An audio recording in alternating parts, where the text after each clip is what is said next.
Calabash community will return shortly with Bernard Fannis with the focus on Babonneau's celebration of Olympian Laverne Spencer. Tonight, the big news is about the Prime Minister's first nationally televised press conference. Prime Minister Alan Chasney began by addressing the promised reduction in the value-added tax, noting that the Caribbean Development Bank, the Eastern Caribbean Central Bank, the IMF and the World Bank were all involved in a tax audit. He said based on the findings, the government will determine the new VAT. He promised to make the announcement by the end of October. But the Prime Minister's opening remarks centered on the judiciary and law enforcement. He said he was surprised at the state of the law enforcement and the judiciary. I knew it was bad, but I wasn't expecting it to be as bad as it was, and that is the judicial system. We have over a 4,000 case backlog. We're understaffed in the Attorney General's office. We're grossly understaffed in the DPP's office. We've just recently been downgraded in our human rights ranking, and we have the continuation of the impacts and also now landbirds. So in our own research, we're seeing that the human rights issue has been predominantly driven by the landbird situation. And you have to take it from how people perceive it on the outside, that while the case has been proceeding, it does not appear that the government is putting up a sufficiently good defense. And so a lot of international organizations don't just measure us on the result of the case, but they look at the ability of the government to be able to try the case. We've had situations where students have left and the defense lawyers have done their job, which is in terms of trying to defend their client. And as a result of it, there has been a lot of delay tactics. So we saw today the comments by Mrs. Pratt, and I think that I empathize with her in terms of what's taking place. But the executive is not involved in the judiciary system. The manner in which the executive is involved in terms of making the resources available to the judiciary system. And I think in many ways that we have failed the judiciary system. And that is why I took the unprecedented step that when I came in and met with the judiciary and realized the complications that had arisen because all the courts were all around St. Lucia, and the perception of disorganization, that we offered the judiciary to be able to move into the new financial center. So there have been architects and engineers and interior decorators working to determine the quantum it would cost to be able to transform the financial center into the new courthouse. Unfortunately, the courts have indicated they don't believe that there is sufficient space in order to be able to cause the financial center building to be a long-term solution to their problem. And so they would prefer at this point not to move into that building. The Prime Minister said dealing with the impacts report will begin with the appointment of a Deputy Director of Public Prosecutions, followed by the appointment of a special prosecutor to look into allegations of extrajudicial killings by the police officers. This has been very painful, and I have to say to you, has caused me much grief, and it ought to cause all solutions a deep sense of concern in terms of what's taking place in the judiciary. To complicate matters further is that we also have a very demoralized and depleted police force. I have a request for 30 vehicles. We're down to 2 motorbikes. No computers. The condition of the police officers themselves, the morale of the policemen because of what's been taking place with impacts, and I'm sure because of the lack of resources that are being put into this. So the forensic lab is not working, and the forensic lab was damaged by an earthquake and requires over $300,000 to $400,000 just to fix that aspect of it. And then in addition, now having to restaff the forensic lab again. So the police and the DPP's office are integral in being able to deliver justice to this country. Mr. Chasney also reported much progress from his overseas trips and disclosed pending arrangements for marketing bananas in Martinique, France, and the United Kingdom. He said this could result in a dramatic increase in the amount of bananas currently being exported, which he says is at an historic low. The Prime Minister also spoke about the DSH development in Vieux-Fort, noting that the framework agreement signed was not legally binding, but an intention to move forward with the project. He promised to announce the details publicly once Cabinet had considered the proposal from the developers. He said there will be significant discussions on all aspects of the proposed development. Meanwhile, the leader of the opposition, Philip J. Pierre, called a press conference today in response to the Prime Minister's press conference. Mr. Pierre told the press that the UWP government did not deliver on what it promised within the first 100 days in office. The Prime Minister's account of the first 100 days in office of his UWP administration was bitterly disappointing. It lacked any substance, any commitment to keep promises made, offered no way forward to meet the global challenges, and continued the personal attack on professionals. During the campaign, the St. Lucia Labour Party had informed all St. Lucians that we were facing difficult times and difficult decisions were taken. The SLP also explained that the hard work was to continue. The SLP explained that the fiscal space was limited and our deficit and borrowing had to be limited or curtailed. However, the economy was improving, and according to the IMF, we had achieved economic growth. The UWP made numerous promises, and the electorate gave the UWP a chance to deal with the challenges by electing them. The campaign is over, and now it is time for the government and the UWP to govern. The Prime Minister cannot continue to lament that these are difficult times. The people of St. Lucia know that. It is time to deal with the business of government and stop stating the obvious. The first action which the Prime Minister promised was an assessment of the economy to be undertaken by the CDB, the IMF, and the ECCB on the state of the economy. This was promised to be delivered as soon as possible. After 100 days, there is no report for the people of St. Lucia to review the economy.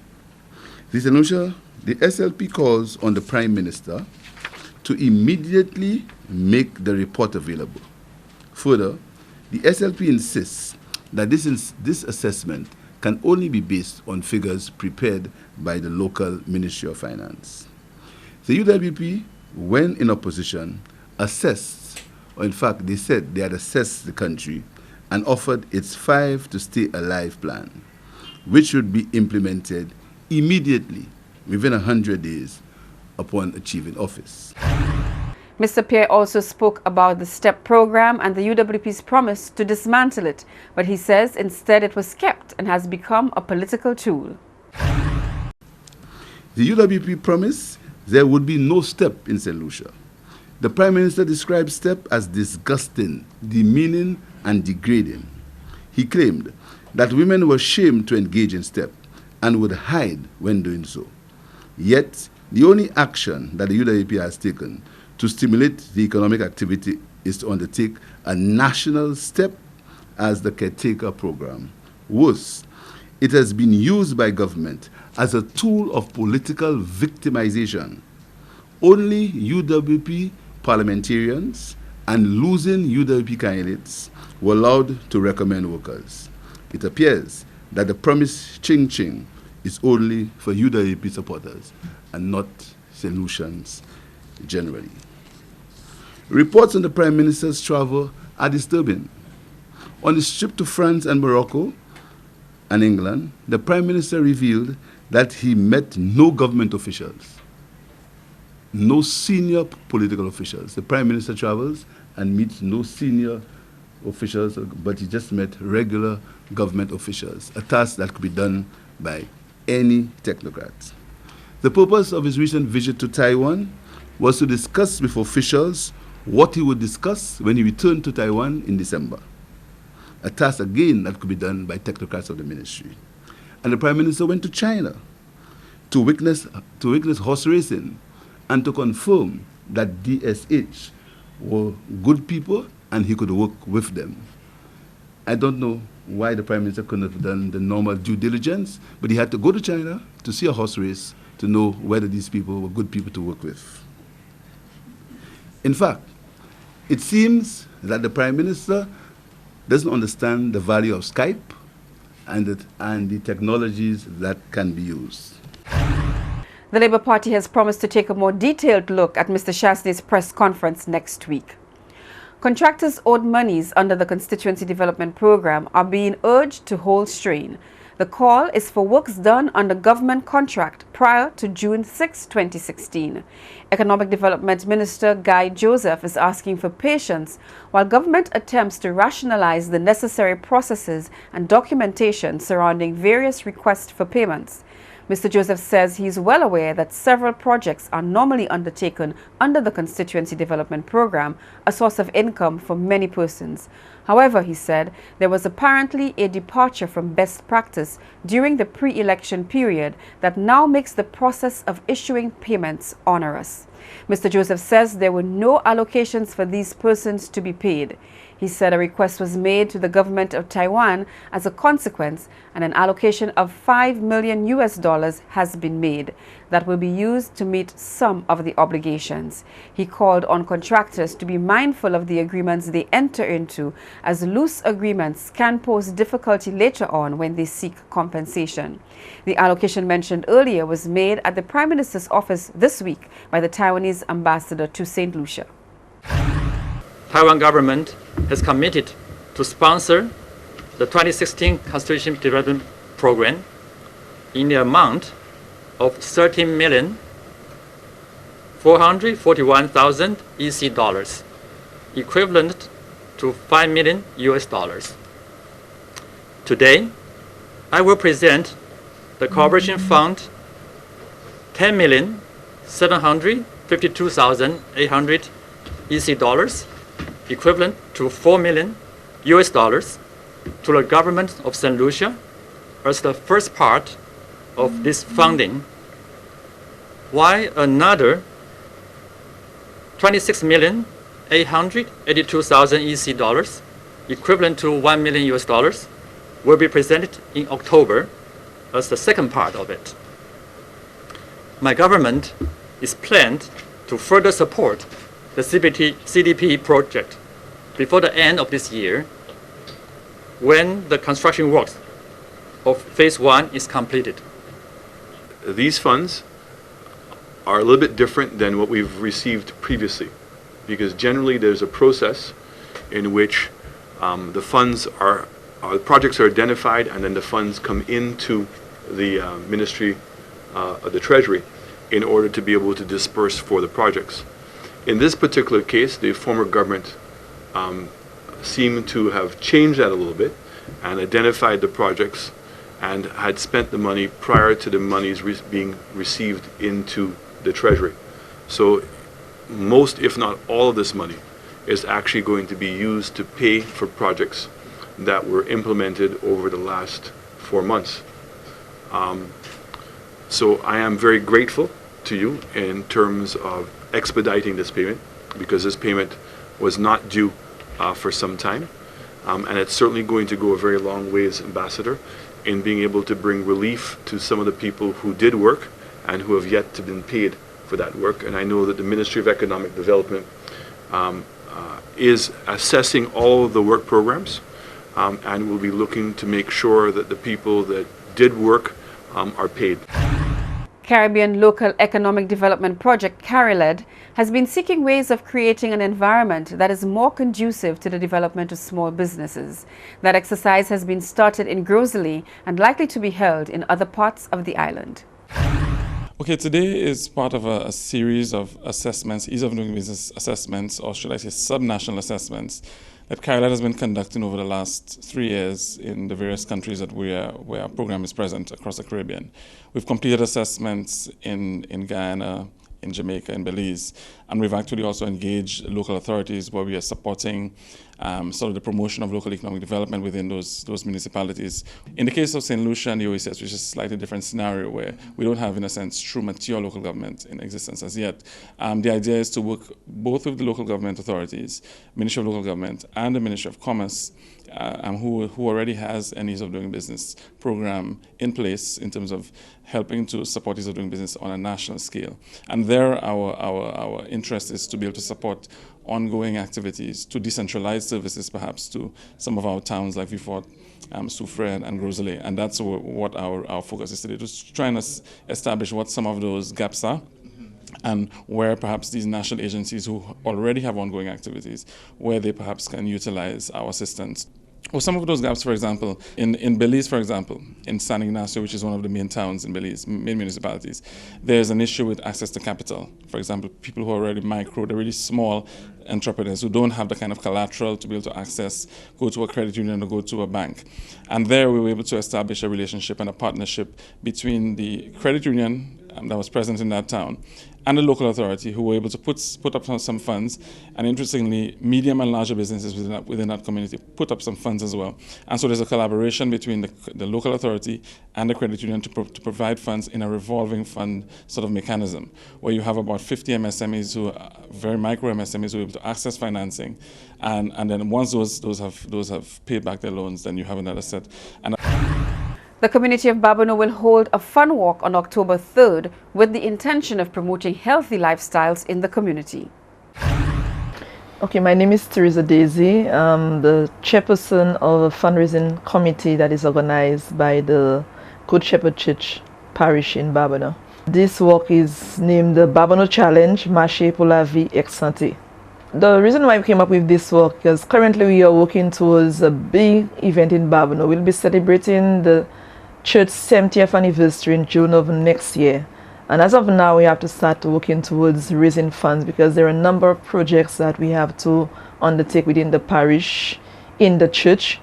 And we are looking to ensure this is something that will be a spotlight for Babonneau and the entire St. Lucia at large. The route, it starts from Babonneau, you go down to Balata, Nunian, Grand Riviere, up Monnier, and back to Babonneau. In fact, the registration for the walk is $20. This $20 covers the t-shirt. You also will get water along the route and a fruit pack after the walk is completed. We have a number of prizes that we'll be giving to persons who complete the walk. We have prizes to the first 150 finishers. We have prizes for the first 3 male, female, and also the oldest and youngest persons to finish the walk. A reminder that the fun walk takes place on October 3rd in Babonneau. In other news, an industrial row is brewing between the management of Sol EC Limited and the National Workers Union. The NWU and the Petroleum Distribution Company have been negotiating at domestic levels for many months. While the parties have cleared many hurdles relating to fringe concerns, a general wage increase for the employees has created a distance between the union and the company.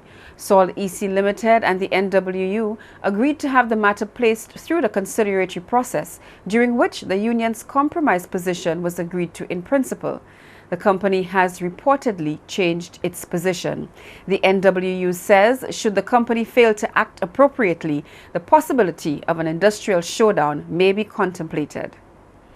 And finally, the Department of Youth Development and Sports wishes to congratulate Miss Alicia Ali on her appointment as the new female CARICOM Youth Ambassador for St. Lucia.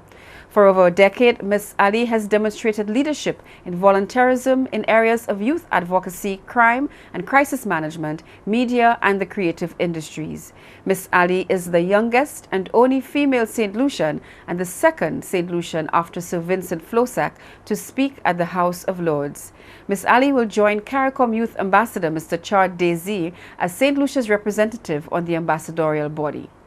That is our news brief tonight. We will return to Calabash community shortly. Stay tuned.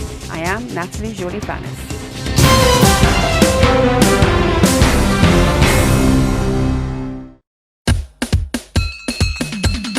Leeward and Leeward Brewery Limited presents the 9th annual Oktoberfest and Quail on Sunday, October 2nd at the Promenade in Beausejour from 2 p.m. Come enjoy a wide range of international and local beers while you savor delicious Creole cuisine and take in the best in Creole entertainment. Featuring DYP, Avot Service, The Secret Band, Ronald Buhinkson, and many more, including headliner Bogey Bear from Martinique.